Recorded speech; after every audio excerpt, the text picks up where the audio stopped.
Hello everyone. Last section, we have talked about the costume of Jin and Xixia dynasty. Now let's continue to learn the knowledge points of costume of Yuan dynasty. The unification of the Yuan dynasty ended the confrontation between North and South in the Central Plains for 200 or 300 years, and changed the state of several political borders in the border area. Among the dyeing and weaving techniques of the Yuan dynasty, gold brocade, embroidery, field carpet, and cotton weaving are the most distinctive. In order to meet the needs of the government and the luxury life of the aristocratic class, the dyeing and weaving process in the Yuan dynasty showed an abnormal development, and its organization scale was quite large. The Yuan rulers monopolized and controlled handicraft industries, set up many government craftsmen bureaus, monopolized raw materials, gathered craftsmen together to work, and also moved a large number of Jinqi weavers from the western regions to weave gold brocades and colorful settings. At that time, the most distinctive feature of silk fabrics was brocade made of gold and silver threads to make weft threads and weave patterns, which was especially magnificent. Under this kind of control, family handicraft sideline production, especially dyeing and weaving industry, is still quite common for the needs of people's life. Cotton spinning, wool spinning, gold weaving, and embroidery are relatively developed, which has promoted the development of the clothing industry to a certain extent.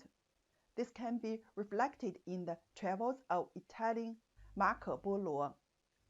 Sichuanshu brocade is still very famous, with many designs, and it still follows the legacy of the Song dynasty.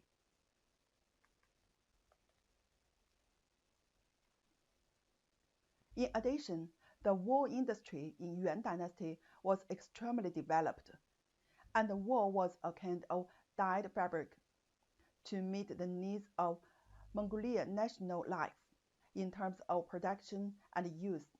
It can be broadly divided into two categories. Felt is woven from tanning wool. Blanket is woven from wool and white silk.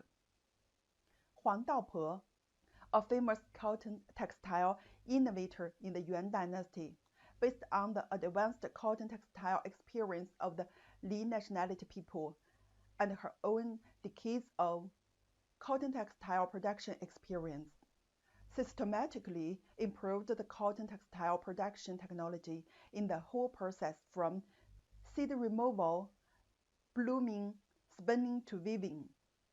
Not only did it meet the urgent needs of production development caused by the rapid expansion of cotton growing areas at that time, it also promoted the development of cotton textile handicraft industry in the lower reaches of the Yangtze River and made great contributions to the people.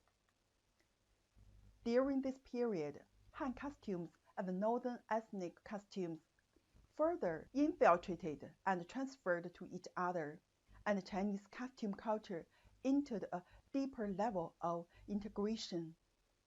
The official dress system of the Yuan dynasty has long been in the Song style. According to the Han costumes, the ceremonial dress of the Han dynasty, such as coronation dress, ceremonial dress, public dress, etc., was adopted. The crown of public clothing, gongfu, with its head made of lacquer gauze and its feet sprayed, is what we often call wusha mao, a black hat. Make it with luo, big sleeves, a collar, and a red blanket. The position level is indicated by the color and pattern of the clothing. However, there are obvious changes in the texture and fabric of official uniforms. When officials in the Yuan dynasty wore formal dresses, they all wore lacquered gauze 斧头. This was the same as the official attire in the Song Dynasty. Generally speaking, robes are the main clothing. The Yuan Dynasty emperors and their relatives wore dragon robes with large dragon stripes, which were also sold in folk markets at that time. When Yuan Shizu found it out, he has immediately issued a ban on private weaving and embroidering of this dragon robe, while there were no compulsory dress regulations in other areas. Men usually wear narrow embroidered robes, round collars, tight sleeves, wide hems, and tight pleats. The waist is sewn with braided lines to make a wide waist, or rows of buttons are fixed, commonly known as braided line coat, 变线袄子, and waistline coat, 腰线袄子. As for the large-scale banquet in the inner court, men of all grades wear 至孙服, the special clothes of men of Yuan Dynasty, made of gold-woven material, 纳石狮. Because the rulers of the Yuan Dynasty liked to use gold, all of which were based on the color of gold, they often wore costumes made of 纳石狮 on important occasions, and officials were given golden robes during the important festival. In addition to wearing this kind of shape, they also used Han Dynasty sacrificial costumes on important occasions. Men's public clothing, 宫服, in the Yuan Dynasty mostly followed the costumes of the Han nationality. Most of them were made of silk, with large sleeves, a collar, a white blanket, and a length of feet. Different levels can be expressed in the colors and patterns of clothes. Women's clothing is mainly made up of robes with left-hand garments and large gowns with narrow sleeves.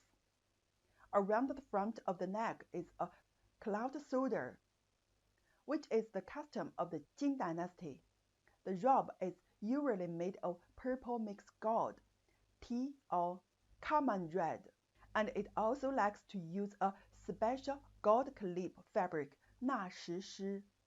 According to physical analysis, 纳石狮 is to stick gold foil on paper to make hollow stripes, and then use it to weave brocades.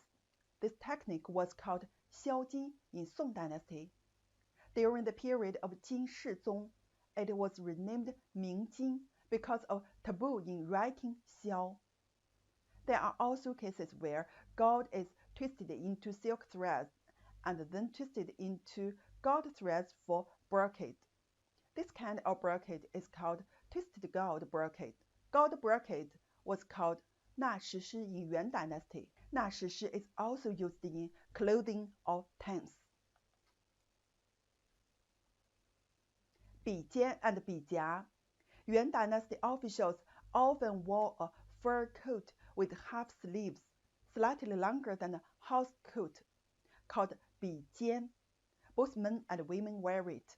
比肩 may be the predecessor of the Qing Dynasty, 端照. In Yuan Dynasty, there was also a kind of matching armor, 比甲, which had no collar and sleeves and was shorter than the front and longer than the back of the armor.